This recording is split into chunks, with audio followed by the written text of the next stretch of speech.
I am announcing today that the United States will withdraw from the Iran nuclear deal.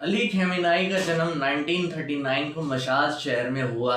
एक गरीब और clerical family में पैदा हुआ लड़का जिसके जीवन में बचपन में फ्यूचर रूलर जैसे बनना कुछ नहीं लिखा था। और खेमेनाई ने खुद बताया कि बचपन की हालत इतनी खराब थी कि कई बार उन्हें रात में ढंग से खाना भी नहीं मिलता था और कई बार ऐसे ही गरीब और कंजर्वेटिव रिलीजियस एनवायरनमेंट से खेमेनाई की कहानी शुरू होती है। जवानी में खेमेनाई ईरान के कौम शहर में चले जाते हैं जो ईरान का सबसे बड़ा रिलीजियस सेंटर माना जाता है और वहीं उन्होंने शिया थियोलॉजी पढ़ी और वहीं से उनकी लाइफ का सबसे बड़ा कनेक्शन बना। आयतुल्ला ईरानियन रिवॉल्यूशन का जो आइडियोलॉजिकल डीएनए था वो खेमेनाई के अंदर वहीं से आने लगा और मोहम्मद शाह रजा पहलवी की रिजीम दौरान मोनार्की के खिलाफ एक्टिविज्म किया जिसका रिजल्ट भी उन्हें खूब जल्दी मिल गया और इस दौरान उन्हें 6 बार अरेस्ट किया गया,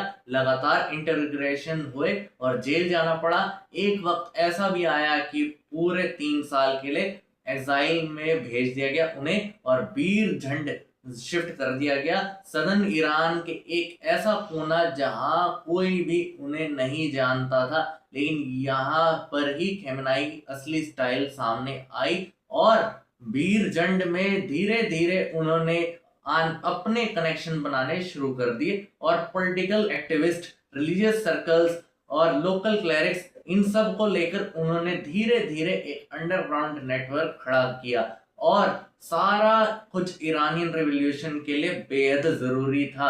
इसीलिए 1979 के इस्लामिक रिवॉल्यूशन के बाद ईरान में नया पावर स्ट्रक्चर बन रहा था, तब खेमेनाई को इग्नोर कर पाना इम्पॉसिबल था दर्शकों और यहीं से उनका पॉलिटिकल राइज शुरू होता है और सबसे पहले उन्हें डेप्यूटी डिफेंस मिनिस्टर बनाया जाता है। कुछ ही वक्त में वो पार्लियामेंट में पहुंच जाते हैं। 1981 में सिर्फ 2 साल बाद अली खेमेनाई ईरान के प्रेसिडेंट बन जाते हैं। उस समय उनकी उम्र सिर्फ 42 साल थी। जब ये प्रेसिडेंट बनने वाले थे उस समय ईरान और इराक के बीच में युद्ध चल रहा था, वॉर चल रही थी। एक ऐसी वॉर जो पूरे 8 साल तक चलती रही और ईरान में कॉन्स्टेंटली फायरिंग की जाती है और सैंक्शन लगाए जाते हैं और हैवी मिलिट्री मोबिलाइजेशन किया जाता है। ईरान लिटरली एग्जिस्टेंशियल क्राइसिस में चला जा चुका था और वार में literally USA, UK, Soviet union, France, Italy से ज्यादातर अरब देश इराक सपोर्ट में थे और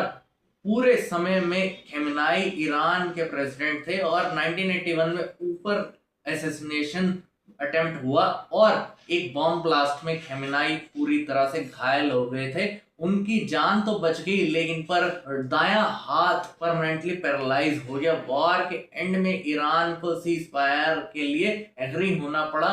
इसके बाद खेमेनाई की पॉलिटिकल इमेज कमजोर होनी शुरू हो गई, लेकिन हुआ इसका बिल्कुल उल्टा। उनकी इमेज और ज्यादा मजबूत हो गई, स्ट्रांग हो गई।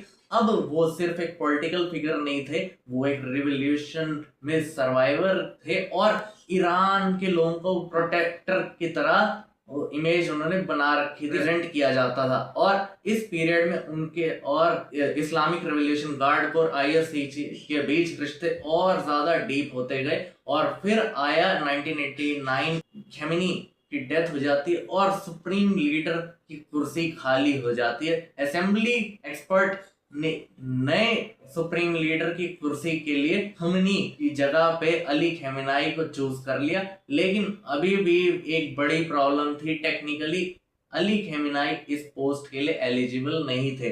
वो सिर्फ हुजाद अल इस्लाम थे और मतलब मिड रैंकिंग क्लरिक का सुप्रीम लीडर बनने के लिए लेवल चाहिए होता है और टॉप रिलीजियस अथॉरिटी होती है और अथॉरिटी के टॉप ईरानियन कॉन्स्टिट्यूशन में भी लिखी गई है और इनको सुप्रीम लीडर बनाने के लिए कॉन्स्टिट्यूशन को भी बदल दिया गया और रिक्वायरमेंट को ही हटा दिया गया। और इनसे पहले सुप्रीम लीडर जो आयतुल्ला खमेनी थे वो एक फायर ब्रांड लीडर थे और इनका एक खुद का करिश्मा था। लाखों लोग इनके पीछे चलते थे, लेकिन खमेनी का अलग था करिश्मा, और पूरे स्पीचेस से पावर नहीं बिल्ड होती, और पावर बिल्ड उन्होंने नेटवर्क से किया। और इंस्टीट्यूशन को कंट्रोल में लेने के बाद उन्होंने आने वाले सालों में एक ऐसा पावर स्ट्रक्चर खड़ा किया, 36 साल तक ईरान में रूल किया और इनको हिलाने वाला कोई नहीं था, और कंट्रोल बनाए रखा, इलेक्शंस को मैनिपुलेट करके रखा,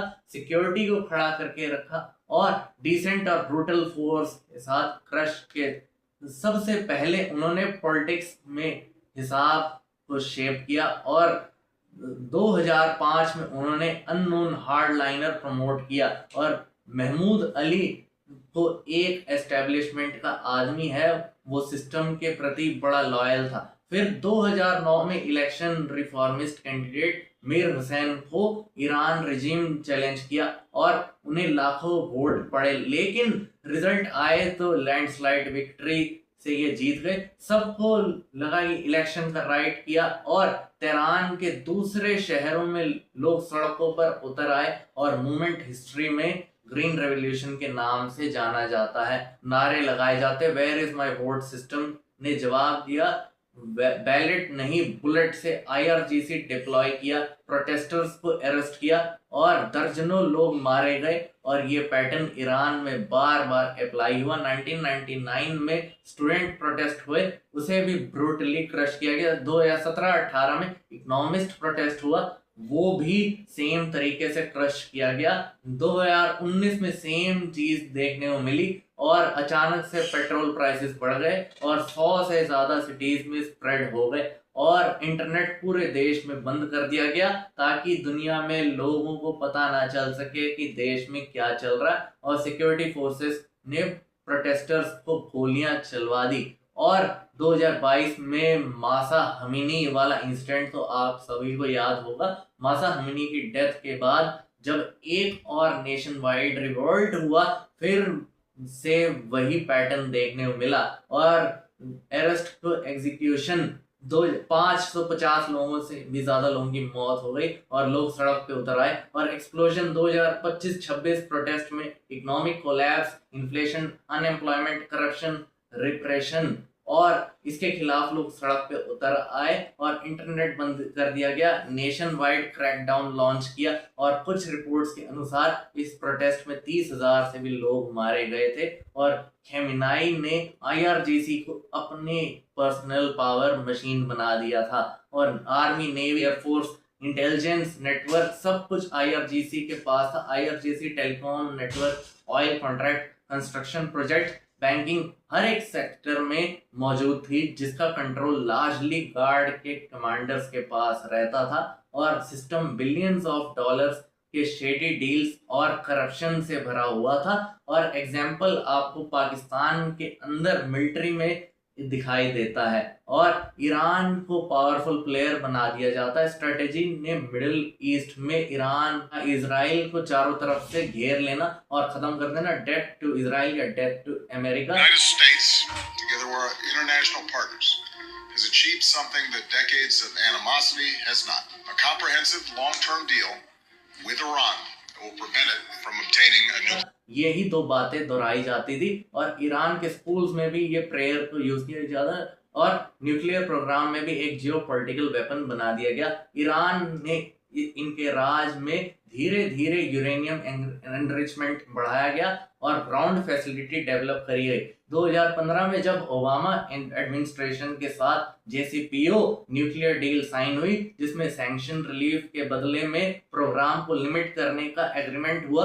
2018 में ट्रंप ने USA को डील से बाहर कर दिया था, और यहाँ पर ईरान ने एनरिचमेंट बढ़ाना शुरू कर दिया, और तब से लेकर अब तक ईरान में एम्बिग्यूटी मेंटेन करके चल रहे हैं, और ईरान के लोगों को इसका कॉस्ट पे करना पड़ा। 1979 में रेवोल्यूशन से पहले देखो तो Iran one of the strongest economies में से एक था। मिडिल ईस्ट में इन्फ्लेशन बढ़ता गया, और ईरान में बेस्ट डॉक्टर्स, साइंटिस्ट, इंजीनियर सब देश छोड़कर भाग रहे थे भाई साहब। और अली खेमेनाई ने जो बेटे हैं उनके वो बने हैं अब नए लीडर मुश्तबा खेमेनाई, जो अभी 56 साल के हैं। कुछ लोग क्लेम कर रहे हैं कि उनकी बॉडी डिसफिगर हो चुकी है, यूएसए ने नई इंफॉर्मेशन देने के लिए $10 मिलियन का रिवार्ड रखा है और अनाउंस कर दिया है ये, और सीक्रेटली रशिया ले जाए गए हैं ये, और मुश्तबा खमेनी की सर्जरी चल रही है, और